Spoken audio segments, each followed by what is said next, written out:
I'm going to give you some lessons that I've learned as my journey. I started as a developer. We'll talk a little bit about me and how I became a product manager and kind of the lessons that I learned that I think are key to the industry that people can take away from this. So we'll start with a little bit about me.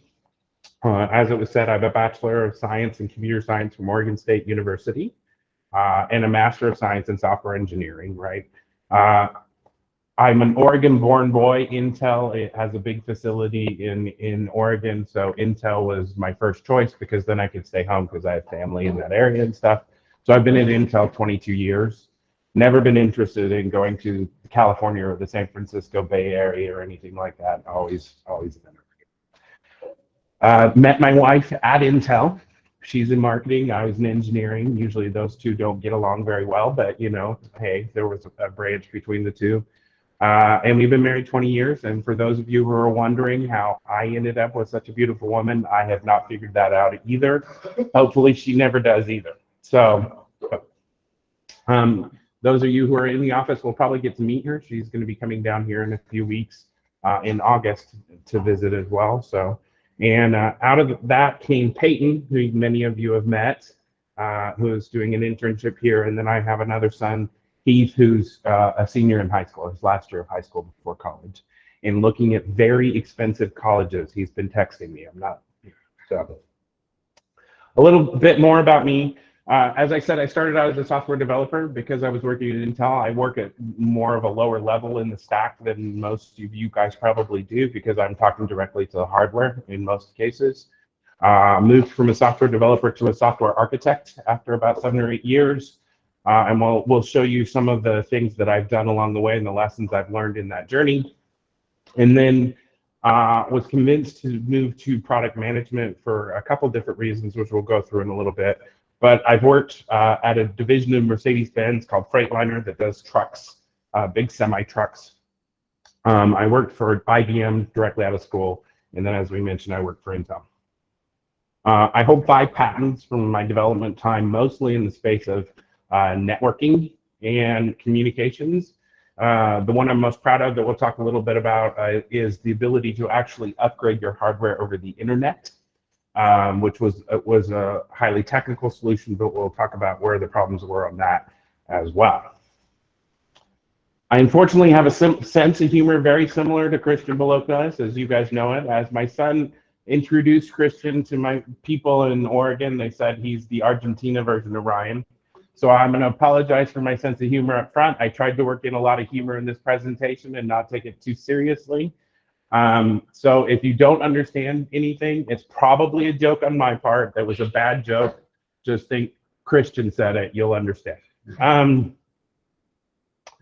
And then I'm an avid American football fan. My 2 favorite teams, the Oregon State Beavers, where I went and where my son goes.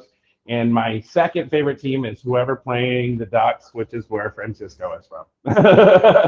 So I had to throw that dig in there.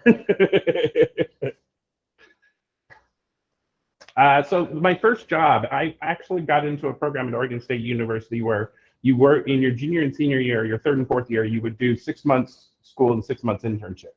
So I got a lot of industry experience early in college, which was really helpful coming out, as your interns are learning here. My first job was in 6 months, developing a control system for an industrial press. It would make these huge doors for trucking systems, and it was like a 10-ton press. And it was for the operator to actually control what he wanted to do with the press. It was my first experience with actually getting user feedback. When you're in college, I think one of the mistakes they make in college is they give you an assignment and you get it to work and you're done. I turned it in, it works, it's done. You've never had the experience like you have in the real world of someone coming back to you and saying, you know what, it works, but I want it this way. It was a real shock to me. I was like hurt. I'm like, this is my baby. It works. It does exactly what you asked me to do. And you come back to me and say, it's not exactly the way I want it. I want it a little bit different. So the lesson I took away from that is, you got to know as a developer that a product's never finished. There's always little enhancements you can do that make things simpler for the end user, or that makes it more intuitive to the end user. One of the things I've learned over the years that I don't think I put in here, engineers don't always think the way that consumers think. We've been taught to think very logically. We understand how things work. I'm too loud, too fast. Okay, I'm getting direct. My son's my director in the background back here. Sorry. So, you always should be looking at how I can make it easier for the user. How can I expand their knowledge and taking their feedback in? Don't be offended by it. There's several ways to solve problems. They just want it in a different way. From that, when I had a couple jobs coming out of college, but I ended up coming back to Intel as a C++ developer in home networking. This was at a time when everybody had one PC in the home.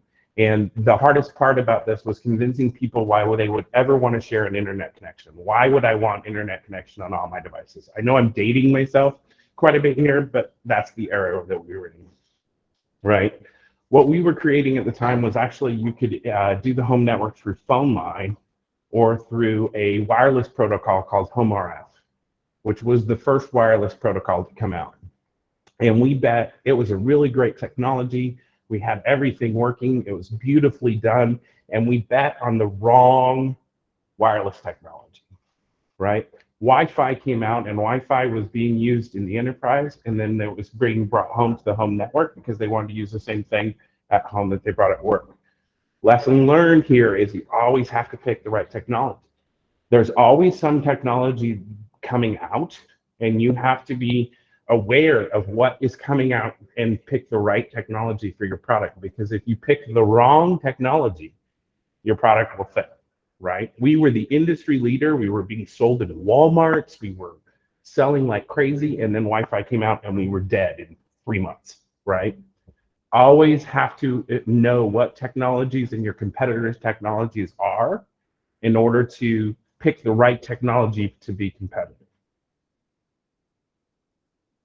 So next I moved over and I became a software architect. This is about, probably 5 to 7 years of being a developer in the networking space. And I started doing software architecture, and we went into a innovation group.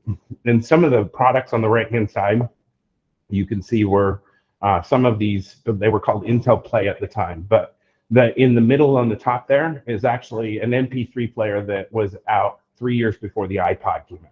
Right now, Apple took the technology and made it very simple for everybody to use and how to put music on it and stuff like that.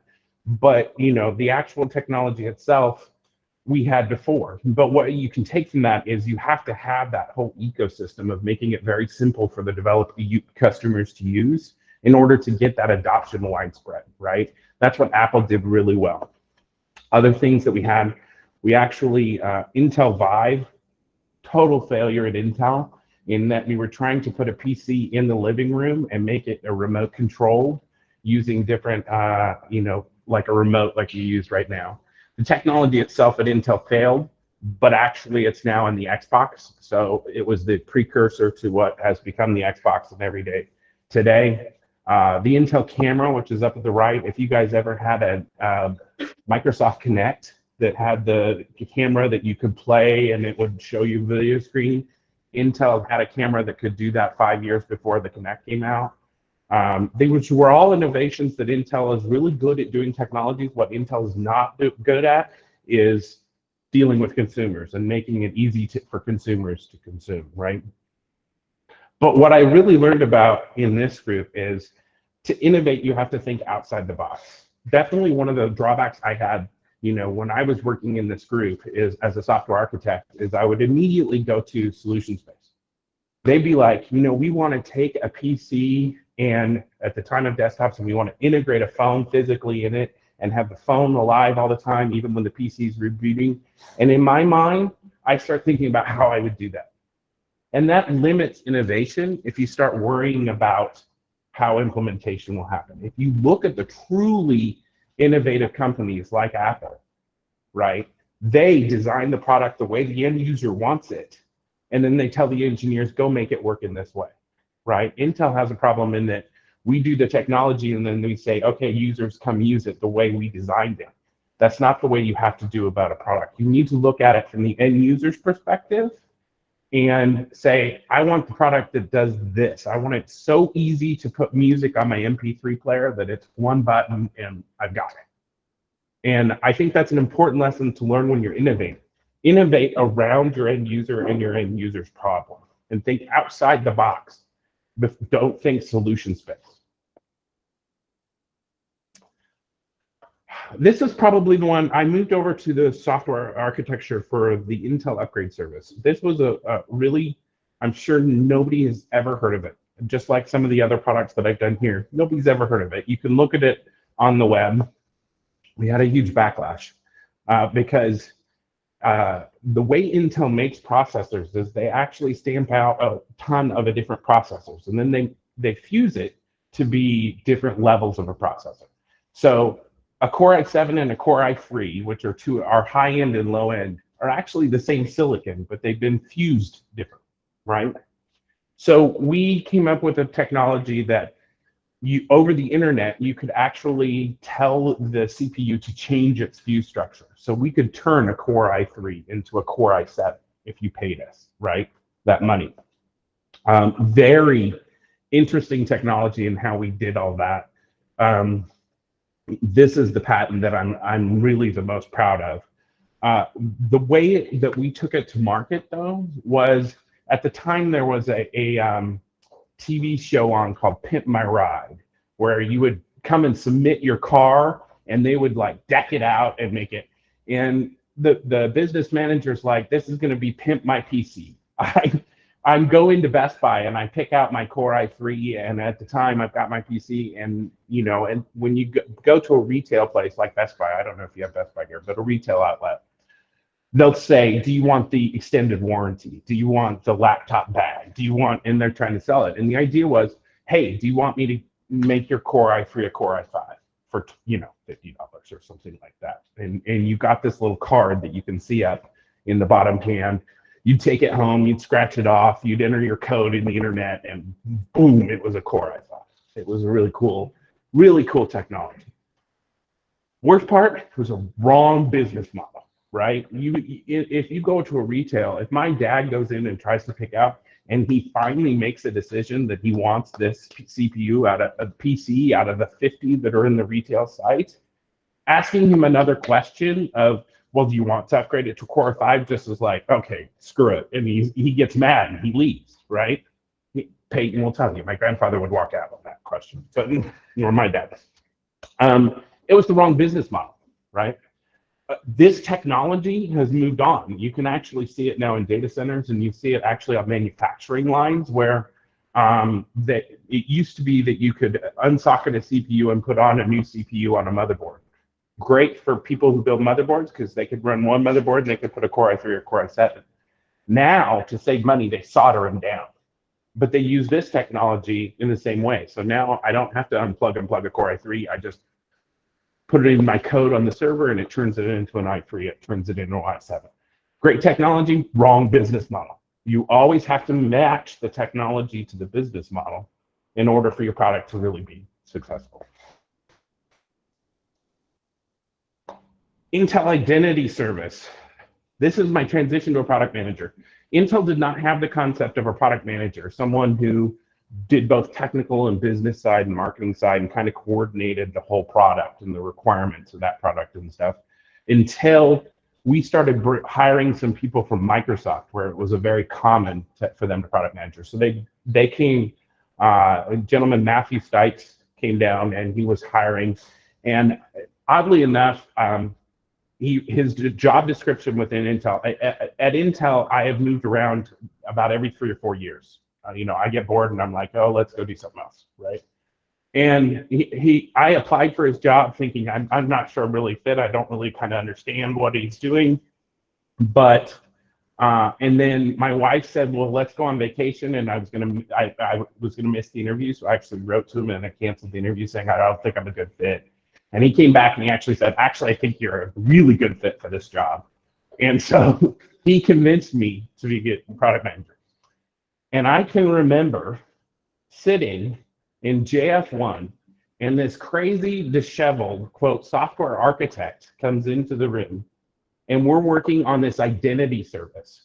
Google ID, Facebook ID. We were going to do an Intel ID, but we were going to give the ID to the developers. Instead of it being in a closed Google environment where Google has all the information about the customer, we were actually going to give it to the developers. This disheveled person goes on the whiteboard and starts scratching out that we need a client-side SDK for this cloud identity, one that makes it really easy for developers to actually integrate with that identity. And that's how I met Christian Bolokwas, is because he was that crazy software architect on the whiteboard. And I can still remember the room in JF1 where he made this pitch to me. So that became, I was now the product manager for the Intel Identity and Context Client SDK. His ID, I then went and pitched management as the one SDK to rule them all. What was the movie with the one ring to rule them all? That was popular at the time. I kind of ran with that, and we started a group around the client SDK. And that was the beginning, the birth of the Three Amigos. It's because I started coming down here every 6 months to talk and met Cecilia, and we would go out and they would get me in trouble, including some Bachelorette girls going, Pico, Pico, Pico, and I started chanting it because I didn't know what it meant. But anyway, there's a history of stories. So from the Intel Identity Service where we were working there, great idea. But the problem was we couldn't explain it to management in the proper way, right?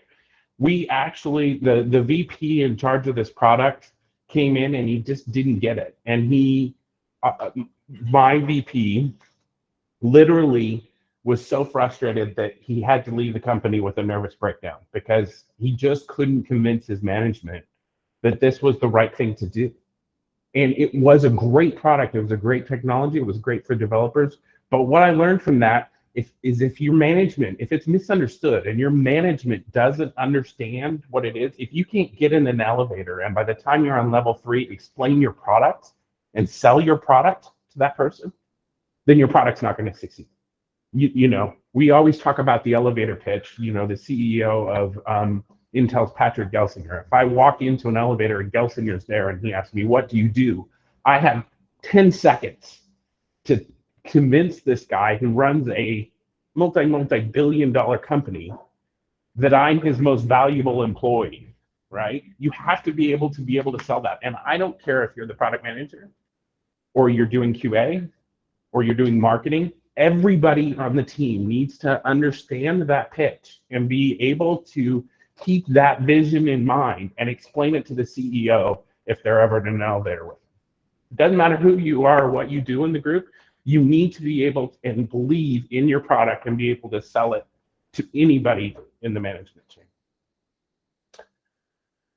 So that group, after Peter Biddle had the nervous breakdown and went to do rock climbing for the rest of his life, I moved on to Intel has a product called vPro. It's our high-end enterprise class. We dub it the most secure product you can buy, right, for the enterprise. And I was hired to go in there and create a multi-factor authentication solution. So for right now, you go in and you enter a password. That's one factor of authentication.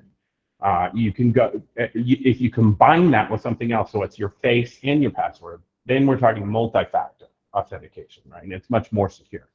And we were looking to do this down in the hardware. So we weren't going to put anything in RAM or memory where people could tamper with it. It was going to be much more secure because it's done in the firmware where nobody has access. And it was a great usage of one of the things we were doing was the proximity of your phone could be your multi-factor. So you as a user didn't know you were using multi-factor, but you walked up with your phone and your face, and the PCs actually authenticated you using multi-factor at a much higher level. Great technology. We had development teams in Israel and the UK, but we were completely under-resourced, right? Typical fashion, they want you to do it with 5 engineers and you really need 10. So they come to me and they said, well, we're thinking about expanding to Argentina. And I go, well, do I have the team for you? And we brought back the three amigos into this second group. So that was when you take pictures of me, Christian, it makes me nervous.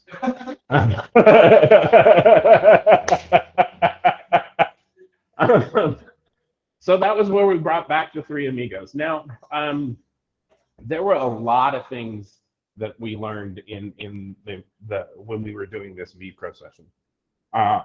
One of the major ones is usability and security are almost always in conflict. The security people are saying they have to do it this way and this way, and the usability people are saying nobody's going to do that because it's a pain in the butt, right? My experience with usability and security, usability wins every time. You need broad adoption. If you give the user a more secure solution and a usable solution, 90% of the people are going to use the more usable solution, even if it means security is wrong. Now, I'm not saying you can ignore security. This was my first lesson in how important usability is. I mean, that's what Apple charges a premium because their products are very easy to use. Every product, if you can make it easier, that's the way to go. Even if you're suffering some, the security people would say, oh, if there was a hacker and they did this and this and this and this, then they might be able to get your fingerprint. And we're like, no, right? It will kill a product, and it killed this product in this case, right? The other one is, especially when you're working in multiple geos, right? If everyone's not on board on the team, if other team thinks that they're better than everybody else, it will kill you every time. I'm a big proponent I've had 3 times in my career. The first one was when I was at IBM. They hired a doctorate student to come in and work on the install code. And he wrote this 1-paragraph install code that was really complex. And nobody else in the entire group knows how to understand it. If you're writing code that nobody else can understand, you're a problem because you work with a team. I need to be able to write things in a way that 5 months later, somebody can come and look at it, understand what I'm doing, and fix a bug or add a feature or something like that. If you are somebody who writes code that's too complex, you should not be in the team, right? And we have had to eliminate people who are extremely smart, but they couldn't write code or communicate in the team space. In this person typical scenario, one of the geos that won't be mentioned on camera actually felt they should own the whole product. And so they were undermining the other geos, right? And it was not Argentina. I'll just go that far. I'm not going to say more than that. But in that case, what we should have done was carve off the people who were the problem, because you have to act as a team. You have to build things as a team in order to be successful. And those were the 2 key learnings I got out of Authentic. The last product that I'm going to talk about is actually what I'm doing now. I've been doing it for 3 or 4 years. So, if there's a good job at DarWoft, now's the time usually when I change jobs, just saying. But I'm a product manager. There's the theory that Intel and NVIDIA and some of the other hardware companies is that we're past the stage where everything runs just on the CPU. If you're into machine learning, there's machine learning actually runs better on a graphics card or a GPU than it does a CPU, just because of the architecture of the way they are. There's now these new processing units come out that are specifically for AI, right? And they're being run in data centers, right? Or there's FPGAs that you can program that do a specific task in hardware. But I consider you guys to be the majority of developers. And when you guys write code, do you really care what hardware you're running underneath? It's all abstracted away from you. You shouldn't have to worry about, does my thing run faster on a GPU or a hardware? That should be done lower in the stack. And that's really what one API does. One API has the ability to take the workload, say machine learning or data processing or something, and target it to the right processor type for that type of workload, right? But from everybody above one API, You write your code once, you don't care, one API will target it toward the right. Right now, the problem is or in the past, the problem was if I wanted to take my workload and run on the CPU and move it to the GPU, I had to rewrite it completely because one's a scalar and one's a vector processor, and they work differently, right? One API is there to try and abstract away the hardware and allow you to take advantage of the hardware without having to know the hardware. And the way they do this is we work with the people who do TensorFlow or JavaScript, the base runtimes, Python runtimes. We enable those to understand one API so that the people who are writing Python or JavaScript don't care, right? That's what I do now, specifically in the Internet of Things group, or what was the Internet of Things. I don't know if you guys have heard that term, but it's connecting devices across the internet. My group was reorged 2 days before I went on sabbatical, so it's no longer the Internet of Things group when I go back, but it was the Internet of Things group when I left. So, and this is where I bring together kind of the key lessons that I've learned across all of the products, right? And I mentioned this earlier. Focus on your end user and the problem they are trying to solve, right? A lot of times, people will come to you and they'll say, I want you to build this. You really need to discuss with them, what is their problem? What are you trying to do? Because they may think what they want you to design is the answer, and then you give it what they ask for, and they're like, oh, no, this doesn't work. Really understand their problem, and when you're making the little decisions that have to be made day to day on a development basis, keep in mind the end user's problem. How am I helping that end user?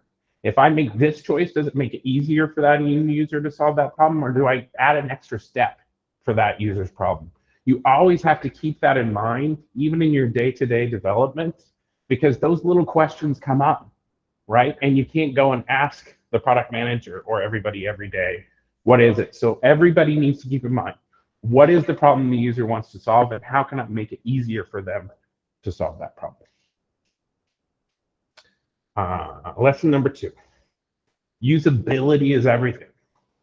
If you want adoption, which we all want adoption, you have the choice as a developer. The cool thing as a developer, I want to add this new feature. This will be a cool new feature. But if you have the choice in adding a cool new feature and making it simpler for the end user, you do the simpler for the end user every time, right?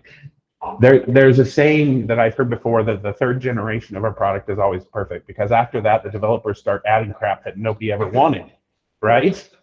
Because we think it's cool, but we think differently than consumers, right? Making it easier for them, or easier for them to use your API or something like that, is always the better solution. And lesson number 3, this business goes really fast. If you settle on your morals on, I'm picking on JavaScript. I know JavaScript. 10 years from now, you're not going to have a job. You have to constantly be learning, right? There's 3 pillars that they judge us on in Intel. What did I get done this past quarter? How did I get it done? Did I work well with others? And what did I learn that made me more valuable for Intel, right? Those are the 3 pillars. It's that important. You have constantly got to be learning. Francisco, Peyton, if you guys think you're done learning when you get out of school, no. Things change all the time. For example, machine learning, I believe, as a product manager for development tools, is going to have a huge impact on programming. I have a sample up there. If you go up and search for GitHub Copilot, they have AI now that will help you code as you code. One of the things that I've been working on at Intel is, why do we have code reviews? We can teach computers to do code reviews to see if there's errors and things like that. AI and machine learning is going to change the way you code and the way that we develop products. So you have to keep learning and move ahead, or technology will pass you by, right? And that's just an example of one. And it's happened many times. I'm a C developer. Realistically, how many people do C anymore? That, the fact that I became a product manager saved me from having to learn JavaScript. So, although Peyton keeps asking me JavaScript questions, and I'm like, yeah, anyway. Okay, And the last lesson, and this is a very important lesson, especially for you young folks. As a developer, you sit all day, so you get fat. So the lesson learned is you need to exercise more and drink less cervezas. Otherwise, you end up like this. This is where I started. This is where I'm at right now. Not a good